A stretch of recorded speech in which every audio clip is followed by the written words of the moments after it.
On a summer evening in the year 1590, an English ship finally dropped anchor off the coast of what is now North Carolina.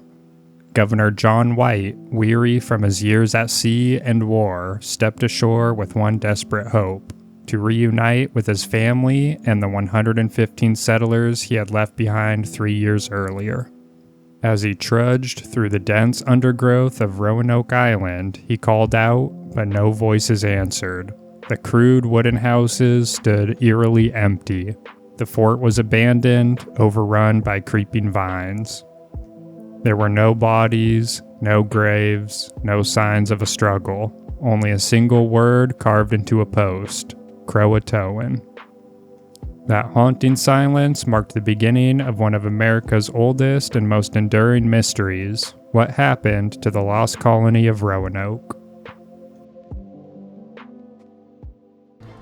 Hello, and welcome to Deadliest Disasters.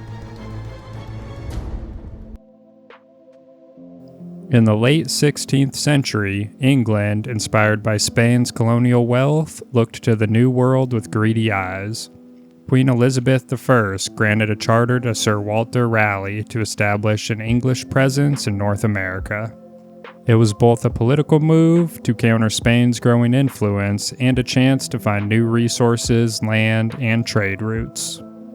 In 1585, Raleigh dispatched a group of about 100 men to Roanoke Island, located in present-day North Carolina's Outer Banks. This first attempt, however, was doomed almost from the start. The settlers, poorly prepared and unfamiliar with the terrain, clashed with local Algonquin tribes and struggled to feed themselves. After less than a year, they abandoned the colony and returned to England with Sir Francis Drake. Still determined, Raleigh sponsored a second expedition in 1587. This time, it was not just soldiers and adventurers, it included families. John White, an artist and mapmaker, was chosen to govern the colony. Among the settlers was White's pregnant daughter, Eleanor Dare. Soon after their arrival, Eleanor gave birth to Virginia Dare, the first English child born on American soil, a moment heralded as the dawn of English America.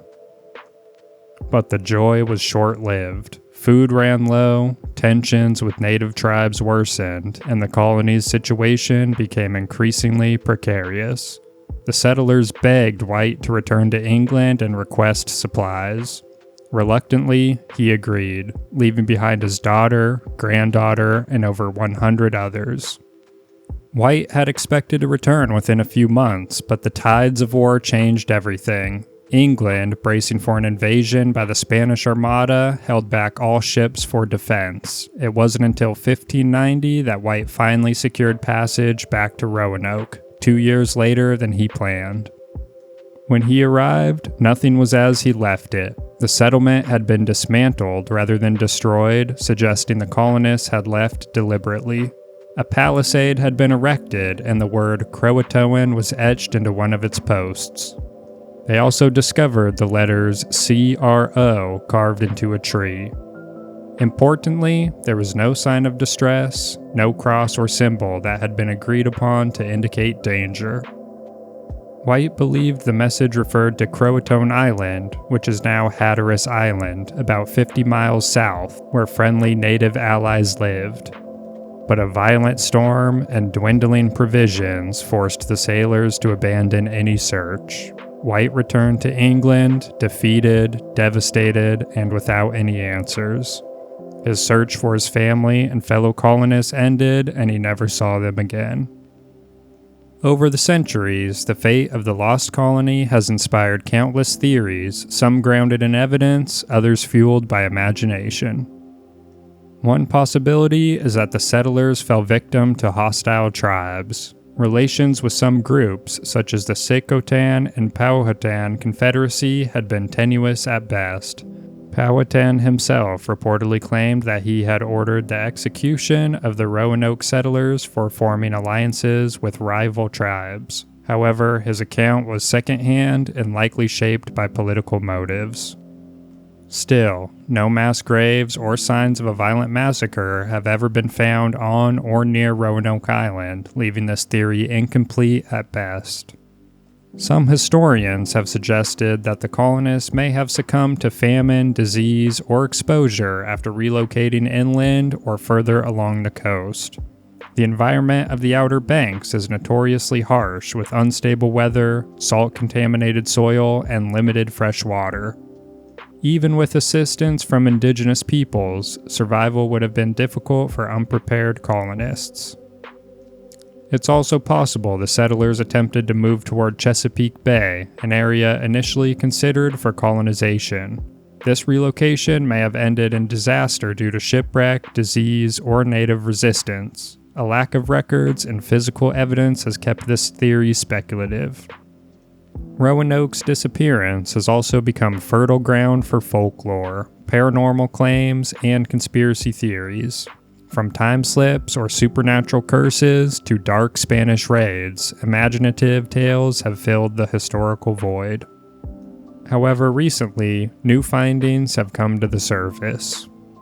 Mark Horton, an archaeologist at Britain's Bristol University, who heads the excavation on Hatteras Island, said, "A collection of newly discovered European objects, including a sword hilt, broken English bowls, and a fragment of a slate-writing tablet still inscribed with a letter, could point to the presence of the colonists on Hatteras Island." He said, quote, "The evidence strongly suggests that the Roanoke colony assimilated with the Croatoan tribe but kept their goods and some of their English ways of life," unquote. The CROATOAN were a small Native American tribe that inhabited parts of the eastern North Carolina and the Outer Banks, including Hatteras Island. Philip W. Evans, a linguist, suggests the word Croatoan means council town or talk town, which likely indicates the residence of an important leader and a place where councils were held. The Roanoke tribe and Croatoan tribe were believed to have been on good terms with English colonists of the Roanoke colony.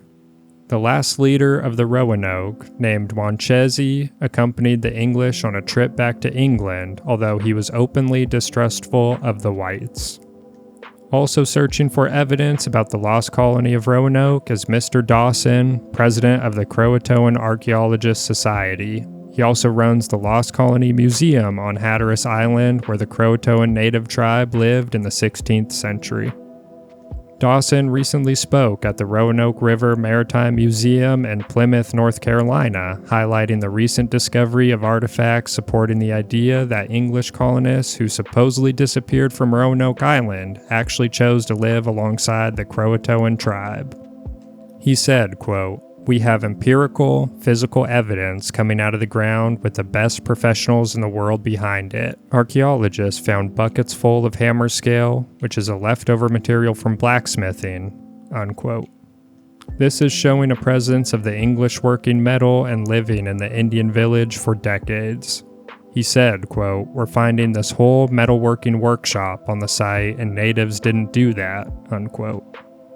As Hatteras Island becomes more developed, finding proof of history is critical.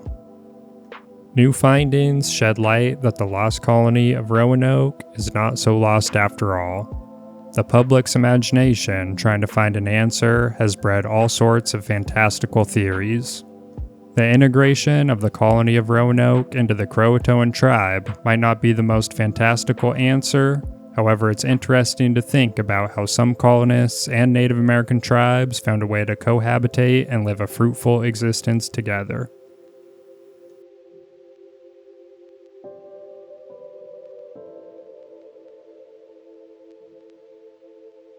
Thank you all for tuning in. Please like and subscribe, and let me know what other topics you'd like me to cover. This has been Deadliest Disasters.